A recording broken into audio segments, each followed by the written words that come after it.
a new series, episode 1. That's always my favourite. It's always my favourite. Let's get started, everyone. This one, you don't want to miss.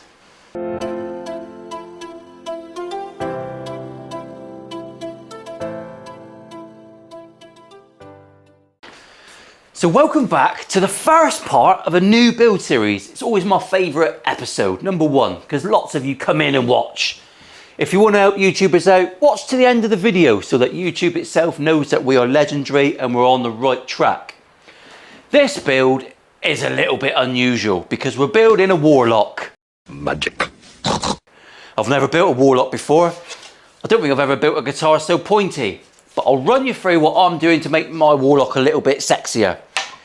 Another interesting fact is I've actually got a channel sponsor for this build.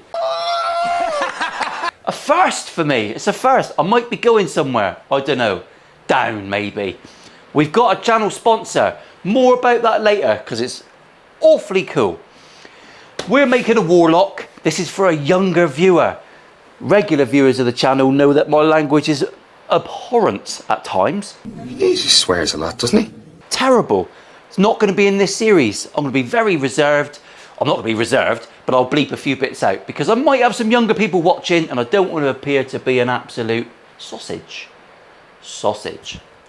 Here is me Warlock. What's different about my Warlock? This one is 15% smaller than a normal Warlock because the person we're building it for is 15% smaller than a normal person. I didn't do any maths, I just guessed it. So he's a little bit smaller. I haven't thought about my headstock shape. That's not going to be the BC Rich Warlock shape because frankly it's horrible. We won't be doing that. We'll do something a bit more subdued. Still free aside, but we'll come up with that later. How am I going to make mine awfully cool? Well, the only remit I've got for this job is to make it Gothic, which actually is cool because Gothic guitars are very popular. So we're going to do a fabric top. I've got a very skinny poplar body blank because it's a little bit lighter. I might hollow a bit out. I don't know. We'll see how we feel with that. There's me body blank. He fits on. That's simple. Nothing new there. Let's move on to the exciting bit.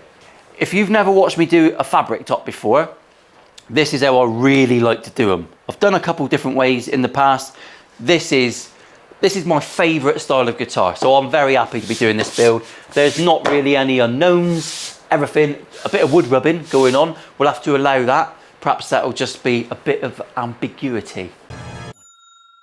There's me ply top, hence the fact that my body blank can be a bit skinnier because we're going to have a ply top with some epoxy resin on it. Everyone's watched Texas Toast do their fabric top stuff years ago and they use a product called Simtech, which is like a sanding sealer that they can build up, real high build and polish and finish. I can't do that here. I haven't got that facility. I haven't got Chris's ability. So I do it under epoxy resin and I've devised a way that you can do it at home where you haven't really got to worry about messing things up. Messing things up. Subdued language. We're getting somewhere.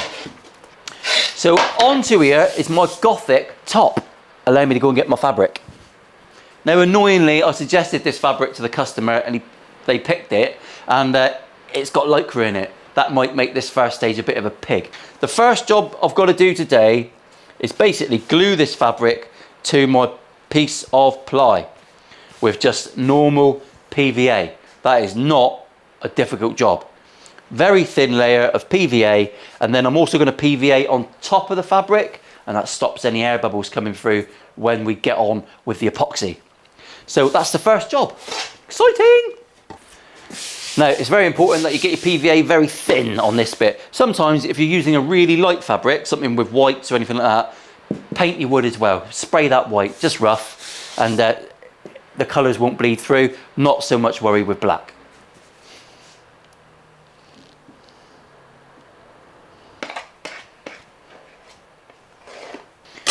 There we go. That probably seems very thin because it is very thin. Thin as my hairline, but I'm 43. You'll have to forgive that. It's just a joke, but it's true. Let's lay this on as best as we can because I don't want to stretch it. There we go. We've got no wrinkles in that. That's gone well. That behaved itself. I've missed me mark a little bit. Can live with that. Bit on top now. I'm going from the inside out so I don't pull any creases. I still don't know how this is going to behave. That looks terrible right now. That's fine, I'll come back tomorrow when this is nice and dry. Everything will dry nice and clear, all this glue will disappear, and we'll get some epoxy on it. So it's a bit of a 2-day process, 3 days really. Are you ready for a bit of camera magic? Right, we're back on the bench, it's another day. There's a few lumps and bumps in it, but I think that's going to be pretty cool actually. It's a pretty evil looking bit of fabric, that. So our next phase is going to be to border this up, and I've cut some bits of ply because I've thought ahead and I'm ready for this video. You're a goddamn genius! So we've got to put our border on here. That's pretty simple. And then we're going to get some epoxy on this. I'll get that poured, we'll get the air bubbles popped, I'll get it covered up, and then we'll do a bit more magic, and we'll come back and we'll have an epoxy panel. I'll show you what they look like. Got this one here that I made a while ago for another guitar, but I didn't end up using it. So this is what ultimately what we're going to end up with. We're going to end up with an epoxy panel. Simple little way of doing things. All the messy work done before you've cut anything out or done anything important. If you fuck this up, you can bin it. You haven't wrecked anything else. But anyway, moving on. I'll just zip through screwing these on so we don't bore the shit out of you.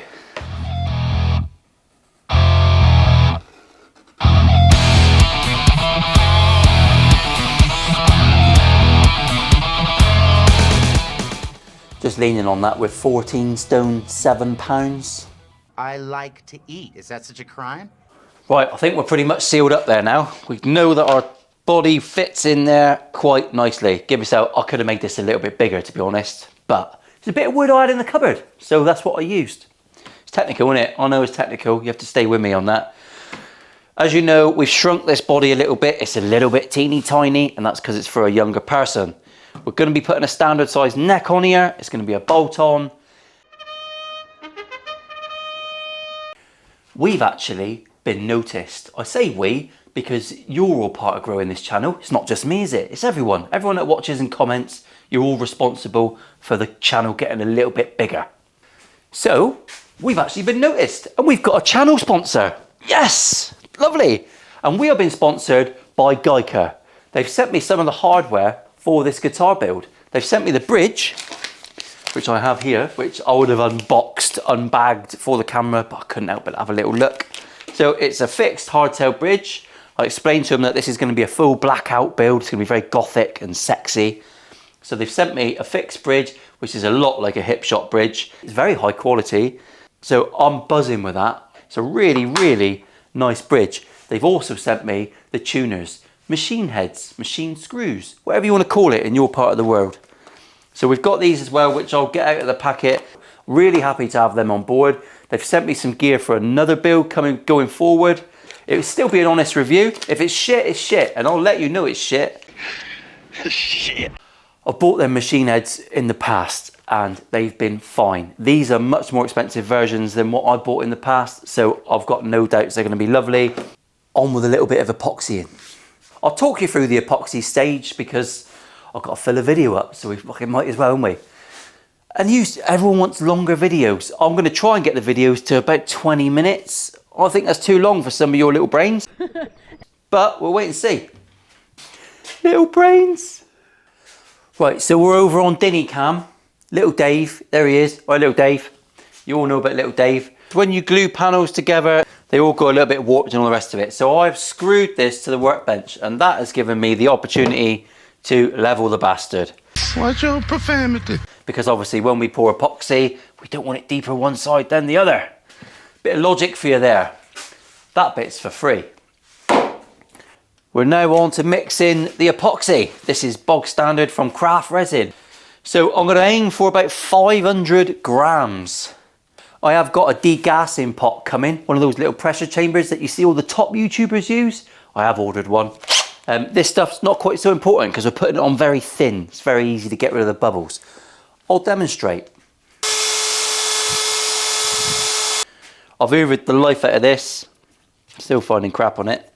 I have given it a good hoover. We're just going to bung this on.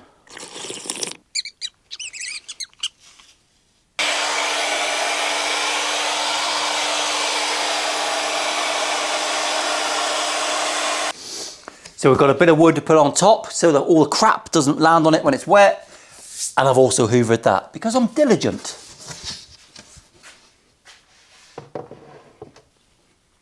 I'm going to heat gun that a couple more times over the next hour, I suppose. And then tomorrow that'll be dry because that stuff's pretty quick. And we'll do a bit more magic and we'll come back and finish off a body blank. Oh, the excitement. Will it be enough to get you through the whole week? It'll be a good start. It'll be a good start. Warm up. I'll provide you with a warm up. Right, next phase, before I get that, and it's while we're drying, next phase, I just want to get this body blank cut to a rough shape. And it is going to be a rough shape because that is a pretty rough shape. I've got my centre lines done. As I said before, this is a very thin body blank. It's perfect for what we need. Centre line, match them up, draw around it. That is it. That is as technical as we're getting. Camera might not pick it up, but I am using a pencil. I actually got the file for this template online, just some random place that some geezer had very handily drawn around a lot of stuff, just with a little scale line on there so you could pick how big you made it. It's a little bit different to what we normally use, but I did cut it out downstairs on the CNC.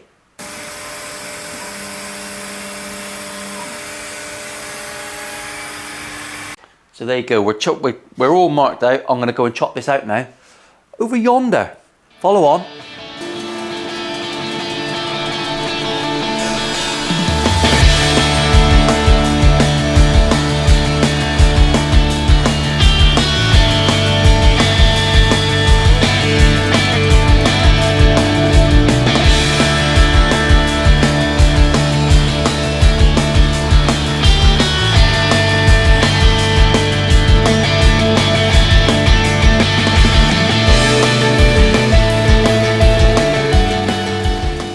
I had to leave a lot of meat on here. There's way more than I'd like to. So I'm going to use a small router bit to profile this one now.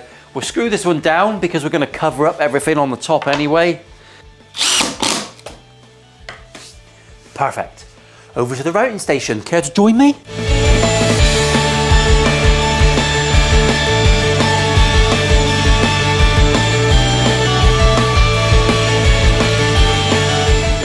Well, as expected, this stuff routes horribly, but that's fine.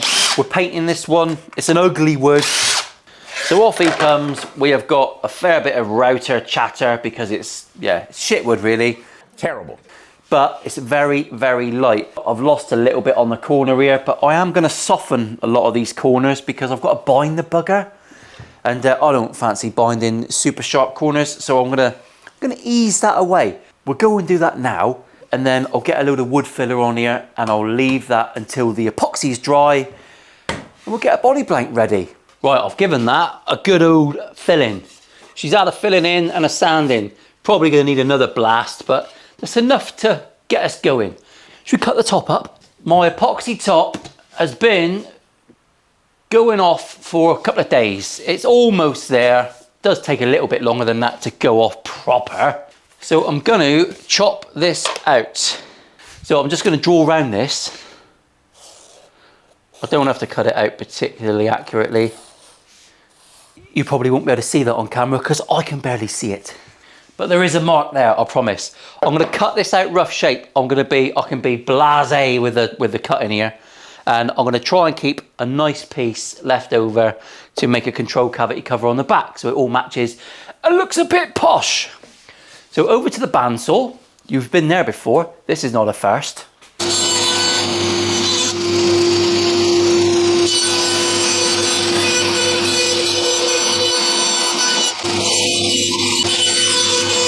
So now I've got this cut out as I want. We've got two pieces. I'm going to glue this on. I'm not going to weight relief that because it's very light anyway.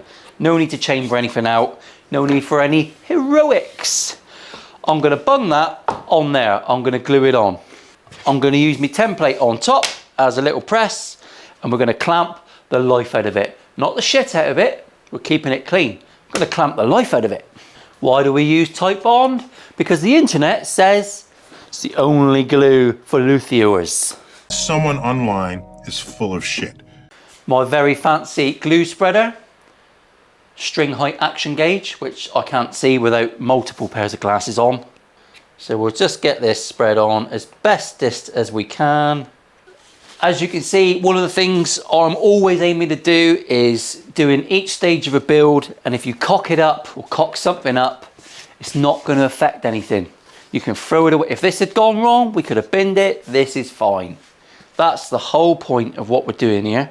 So he's getting plonked on there. He's getting plonked on there. You must put this on top. If you clamp right onto your epoxy, you're going to wreck it. Don't do that.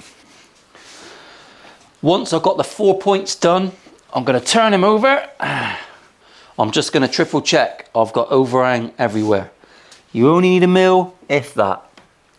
So there you go, we've got plenty. That's a bare minimum there, and we've got loads everywhere else. So that's fine. We can crack on, get this clamped up. Right, we're all clamped up. That's it. I'm going to finish the video there because I think that's far enough, don't you? If you're still awake, well done. If you get to the end, even better. Well done you. Remember, if you like the video, like and subscribe and all that bollocks. And watch one of these videos if you feel inclined.